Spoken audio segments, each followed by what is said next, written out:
Ei, você, acadêmico de medicina ou médico recém-formado, já sabe qual especialidade irá escolher? Hoje falarei sobre oncologia clínica, as patologias que essa especialidade trata, as áreas de atuação e residência médica. Eu sou Marcela Salvadori, médica, oncologista clínica. Vem comigo nesse vídeo.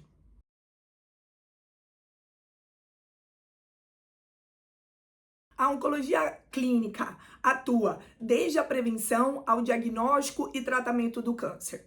Os oncologistas anteriormente eram treinados tanto para tratar de tumores hematológicos, como leucemias e linfomas, quanto de tumores sólidos. No entanto, com a expansão do conhecimento, necessidade de atualização, houve uma divisão. Hoje é na residência de hematologia que você aprende a tratar de tumores hematológicos, a denominada oncohematologia. A oncologia clínica, ela atua sobre os tumores sólidos, sendo eles os mais comuns entre homens e mulheres, de mama, próstata, cólon e pulmão, dentre outros. E por que eu escolhi a oncologia clínica? Na verdade, no início da minha faculdade, quando eu cursei a disciplina de patologia, eu achei que eu seria patologista. Eu fui até monitora de patologia. Gostava do laboratório, das lâminas, enfim. Mas depois, quando eu cheguei ao internato e ao internato de clínica médica, eu me apaixonei pela clínica médica. Eu gostava muito, né, de fazer a anamnese, um exame físico minucioso, tratar, né, as patologias, seja de cardio, nefro, reumatologia, e ver aqueles doentes graves que estavam muito debilitados após o tratamento, voltarem às suas rotinas habituais. Então eu sabia que não dava para ficar só no laboratório. Eu gostava de ver pacientes e eu gostava de ver pacientes graves. Eu brinco que eu gosto da clínica médica invasiva e agressiva, porque eu gosto dos doentes graves. E minha dúvida foi entre oncologia clínica e medicina intensiva. E o que decidiu isso foi a necessidade de realizar plantões. Eu não gosto, né, de fazer plantões noturnos na oncologia clínica. A gente tem plantões de quimioterapia, mas são plantões habitualmente no horário entre 7 às 18 horas, então não tem necessidade de plantão noturno. No plantão de químio, você fica no polo de infusão ou na central de quimioterapia e vai responder a demandas como, por exemplo, reações infusionais. E além disso, eu gostava muito de radiologia. Eu gostava de discutir as tomografias, as ressonâncias. Então, unindo patologia, clínica médica e radiologia, e sabendo um pouco dessa a minha provável rotina após a residência, eu optei pela oncologia clínica. E eu falo isso por quê? Porque na faculdade a gente tem pouco contato com a oncologia.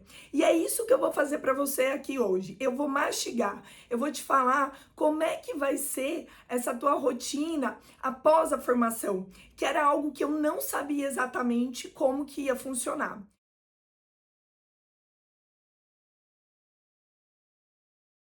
Então, quais são as áreas de atuação do oncologista clínico? Então, primeiro, a oncologia é uma especialidade essencialmente ambulatorial. Então, você atender os pacientes no seu consultório, fazer os diagnósticos dos tumores, né? Então, avaliar os anatomopatológicos, as imagens, marcadores tumorais, chegar ao diagnóstico, propor um tratamento para esse paciente e uma vez com esse tratamento, com esse plano terapêutico delineado, você vai acompanhar esse paciente, tanto acompanhar as toxicidades ao tratamento, os sintomas dos pacientes, se eles estão regredindo ou não, e acompanhar se o paciente vai apresentar a resposta da doença ou não, a partir tanto dos sintomas quanto das imagens, né? Aqueles pacientes, né, que são metastáticos, eles são pacientes que geralmente vão manter um tratamento de longo prazo e você vai ficar seguindo no consultório. Como tem os pacientes que vão fazer o primeiro tratamento, vão ficar sem evidência de doença e você vai continuar o segmento oncológico desse paciente. Também no consultório, você pode receber pacientes para diagnóstico diferencial, por exemplo, câncer de pulmão e tuberculose, como pode receber pacientes saudáveis e que te procuram para é rastreamento. Uma vez que os pacientes da oncologia são pacientes graves, habitualmente você vai ter pacientes internados. É muito difícil eu passar um final de semana que eu não tenha pelo menos um paciente internado. E aí entra um outro ponto, né, importante da oncologia, que a oncologia não se faz sozinho. Você precisa de um time. Você precisa, e mais do que isso, você precisa de um time multidisciplinar para poder atender esse teu paciente. Esse teu paciente, ele é grave, ele é complexo. Então, por exemplo, quando eu tenho um paciente que faz uma pneumonite à droga, muitas vezes eu preciso de um pneumologista e que tenha experiência em pneumonite relacionada à droga para me auxiliar. Meu paciente está desnutrido, eu preciso do time da nutrição para me ajudar na condução desse paciente. Então, a oncologia, ela precisa de estrutura, ela precisa de um time multidisciplinar e treinado. Não basta ser apenas pneumologista, tem que ser um pneumologista e com apenas não, né? Que pneumologia é uma grande especialidade, uma especialidade difícil, mas tem que ser um pneumologista com experiência em toxicidade à droga. Então, oncologia precisa de estrutura. Fazer oncologia em cidades muito pequenas é difícil. Então, se o teu plano é morar numa cidade menor, que tenha menos suporte, talvez a oncologia não seja a especialidade correta. E quanto ao hospital, então a atuação do oncologista no hospital, visitar os pacientes internados e muitas vezes os pacientes internam via pronto-socorro e fazem diagnóstico no hospital e muitas vezes precisam até iniciar a quimioterapia no ambiente intra-hospitalar. Ok, Marcela, e o que mais que o oncologista pode fazer? Ele pode trabalhar para a indústria farmacêutica, ele pode dar aulas para a indústria farmacêutica. E além disso, algo que está muito em evidência agora é o oncologista trabalhar com pesquisa clínica. E aí vem um outro ponto essencial da especialidade.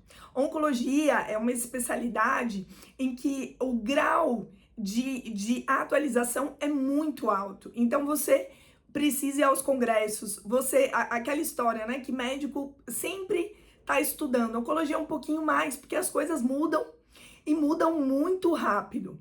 Por exemplo, eu fiz residência no AC Camargo entre 2014 e 2017.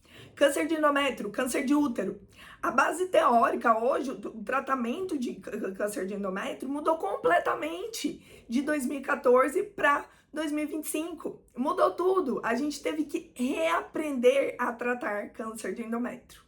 Então, você tem que estar ciente da necessidade de ir aos congressos, de se atualizar. É uma corrida para o conhecimento, que é muito legal do ponto de vista científico, mas isso gera uma demanda que você tem que estar ciente, escolhendo a oncologia clínica como especialidade. Quanto à residência médica, para que você ingresse em oncologia clínica, você precisa fazer 2 anos de clínica médica, seguido dos 3 anos de oncologia clínica, totalizando 5 anos de formação. E aqui vem uma dica, né? Então, nós temos 2 cenários, né? Que é o cenário do SUS e o cenário do sistema privado dos convênios. O SUS, ele tem muitas tecnologias que não foram incorporadas. Então, muitas drogas, os pacientes do SUS não têm acesso. Então, se você fizer um serviço que é só SUS, você não vai ter a experiência com essas drogas, com o manejo das suas toxicidades, e isso pode repercutir na tua prática após a formação. Por um outro lado, se você faz uma residência que é somente pacientes privados, você pode ter dificuldade para adaptar a hora que você estiver no SUS. Então, a minha dica é: escolha serviços em que você possa ter contato com os 2 pacientes, tanto do SUS quanto do sistema privado. E falando nisso, a concorrência em oncologia clínica, eu chequei o SUS São Paulo de 2024, foi de 7 candidatos por vaga. Se esse vídeo foi útil para você, dá um like, comente e se inscreva no canal. A SofosMed vai trazer muitas informações sobre hematologia, oncologia e cuidados paliativos. Eu te espero por aqui!